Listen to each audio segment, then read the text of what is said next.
மார்கழி மாத சிறப்பில் நம்ம வந்து நிறைய விஷயங்கள் வந்து பார்த்துக்கிட்டு இருந்தோம். எங்கள் ஊரில் பகவதி அம்மன் கோவில் திருவிழாவில் வந்து 10 நாள் நடக்கும். அதில் நேற்று வந்து 2வது நாள் வெள்ளிக்கிழமை வந்து பகவதி அம்மன் அலங்காரம். நேற்று 2வது நாள் வந்து பார்த்திங்கன்னா சனிக்கிழமையில் மீனாட்சி அலங்காரம். பச்சை புடவையில் கிளியோட கிரீடத்தோட அம்பாள் வந்து எவ்வளோ அழகாக காட்சி தராங்கன்னு பாருங்கள். காலில் அந்த கொலுசு வந்து பார்த்திங்கன்னா அழகாக வந்து இருந்தது. இவ்வளோ ஒரு மங்களகரமாக ஒரு நல்ல ஒரு தரிசனம் வந்து கிடைக்கிறதுங்கிறது ரொம்ப ரொம்ப அபூர்வம்.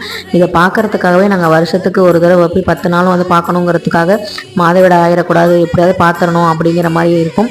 நிறைய பேருக்கு வந்து 10 நாள் தொடர்ந்து பார்க்க முடியாத பெண்களுக்கு அந்த சூழ்நிலை ஏற்படும்.